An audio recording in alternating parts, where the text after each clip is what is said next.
అస్త్రం ప్రేక్షకులకు నమస్కారం. బాబు గారు ఆయన తమ్ముళ్ళు కర్ణాటకంపై విమర్శలు. తెలుగుదేశం అధినేత చంద్రబాబు నాయుడు ఆయన పార్టీ నేతలు గత 2 రోజులుగా కర్ణాటకలో బీజేపీ నాయకత్వం నడిపిస్తున్న రాజకీయాలపై వ్యాఖ్యానాలు చేస్తున్నారు. ఆశ్చర్యం ఏమిటంటే అధికారం కోసం బీజేపీ చేస్తున్న పనులను చంద్రబాబుతో సహా ఆయన పార్టీ నేతలు కూడా ఖండించడం. మరీ ముఖ్యంగా అసెంబ్లీ స్పీకర్ కోడెల శివప్రసాదరావు కూడా ప్రజాస్వామ్యం గురించి, అధికార దాహం గురించి మాట్లాడడం.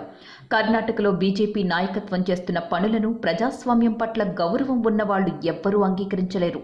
తగిన మెజార్టీ లేకపోయినా మెజార్టీ ఉన్న కాంగ్రెస్, జేడీఎస్ కూటమిని కాదని బీజేపీ నేత యడ్యూరప్పను ముఖ్యమంత్రిని చేయడం, సభలో అందరికంటే సీనియర్ సభ్యుడిని కాదని బీజేపీ సభ్యుడిని ప్రొటెం స్పీకర్గా నియమించడం ఆహ్వానించదగ్గ పరిణామాలు కాదు. దేశంలో ప్రజాస్వామ్యవాదులు బీజేపీ తీసుకున్న ఈ నిర్ణయాలను తీవ్రంగా ఖండిస్తున్నారు. అయితే ప్రజాస్వామ్యాన్ని పూర్తిగా అపహాస్యం చేసే అనేక నిర్ణయాలు తీసుకునే చంద్రబాబు, ఆయన పార్టీ నేతలు ప్రజాస్వామ్య విలువలు, సంప్రదాయాలకు నిలువెత్తు పాతరేసి అసెంబ్లీ స్పీకర్ కోడెల బీజేపీని తప్పుపట్టడం దెయ్యాలు వేదాలు వల్లించినట్లే. ఎన్టీఆర్ని పదవీచ్యుతుణ్ణి చేయడం దగ్గర నుండి వైఎస్ఆర్ కాంగ్రెస్ ఎమ్మెల్యేల్ని కొని మంత్రుల్ని చేయడం వరకు ఏ విషయంలోనూ ప్రజాస్వామ్య పద్ధతుల్ని, సంప్రదాయాల్ని పాటించని చంద్రబాబు, కోడెల ఇప్పుడు నీతులు చెప్పడం ఒక దొంగ మరో దొంగని తిడుతున్నట్టుంది.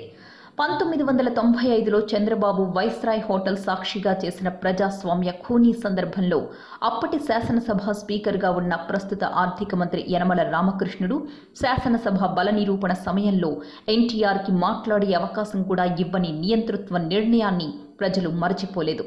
కానీ యనమల కూడా ఇప్పుడు కర్ణాటకలో ప్రజాస్వామ్యం గురించి మాట్లాడడం వింతగా ఉంది. అన్నింటికంటే ముఖ్యమైన, ఆశ్చర్యకరమైన అంశం ఏమిటంటే చినబాబు కర్ణాటక రాజకీయాల గురించి మాట్లాడడం.